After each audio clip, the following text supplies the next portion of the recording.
Hey guys, Society Reviews here, my review of the film Roadhouse, the 2024 version.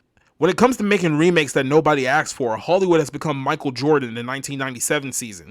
For you LeBron James fans in the audience, think of Hollywood as that one time Kyrie Irving carried the Cavs to a championship. The 1989 film Roadhouse was an instant cult classic that continues to set the standard for what action B-movies should be. The film's premise was over the top and ridiculous when tested in the realm of realism, but at the end of the day, Roadhouse was a textbook example of a man's movie. And here we are 35 years later, and Hollywood is deciding that they're going to do a modern remake of said film with very notable changes.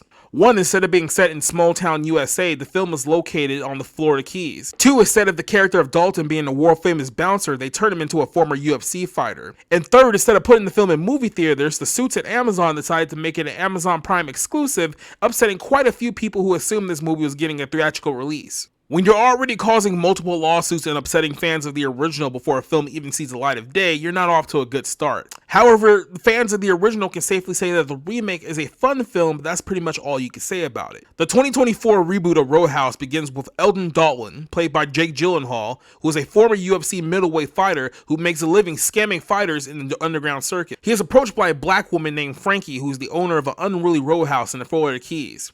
After a failed suicide attempt, Dalton takes her up on her offer to clean up her roadhouse and takes a coach bus all the way to the Florida Keys. As Dalton begins to integrate himself with the locals in the Keys, he realizes that he's been placed in the middle of a property war between Frankie and a local mob boss, Ben Brandt.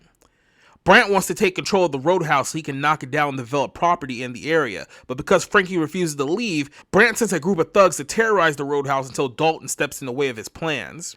A lot of work was put into this film to make it work on a realistic level. Last year, Amazon managed to film a few scenes for the movie during a UFC pay-per-view week, meaning that the octagon scenes were actually filmed in front of a live audience. Playing up even more to the popularity of MMA, Roadhouse decided to insert former featherweight and lightweight champion Conor McGregor into the fold, making his cinematic debut. When it comes to Conor's performance in the film, McGregor comes off as deranged and over-the-top cartoonish. However, when you look at what his real life is, there isn't much difference between him and the character he's playing on screen. Jake Gyllenhaal is a depressed former fighter who went too far in his last fight and ended up severely injuring an old friend of his. As a result of being disgraced by the MMA community, he wanders around looking for trouble to make a few bucks. Gyllenhaal, who is a solid actor, plays a more stoic version of Dalton in this movie that doesn't require him to display a lot of emotions, but his dry humor works very well in a comedic sense for the film. One of the toughest things about making a remake to Roadhouse is the fact that you're remaking a movie that was very much a product of the era that it came from. The original film came out in a time when audiences love over-the-top schlocky films that didn't have to be ultra-realistic. However, this is a flaw for the 2024 film because there are aspects of the movie that just don't work in a modern realistic setting. The film does its best job at portraying the 1980s style movie thugs in a 2024 setting as they can, but some of the supporting characters are far better than others. Danielle McGuire, who is in the film, is a major waste, as they try to build her up to be the love interest for Dalton, but that storyline goes nowhere pretty fast. Jessica Williams, who is known for her work on The Daily Show, is a complete and total miscast in the role of Frankie, as her character has no presence on screen, and as a result of this, no one truly buys her as a ragtag bar owner from Florida, even given the over-the-top premise. The only thing that saves this movie is the on-screen presence of Conor McGregor and the witty style of Jake Gyllenhaal as the two leads. When it comes to the 2024 Roadhouse movie, if you're looking for a fun film to watch over the weekend, then this film should fill that void. But the question still needs to be asked of why Hollywood decided to remake this movie in the first place.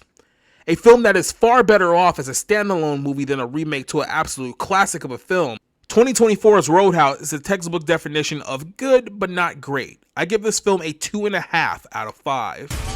Dalton! I got a tip for you. Don't let no one get this close.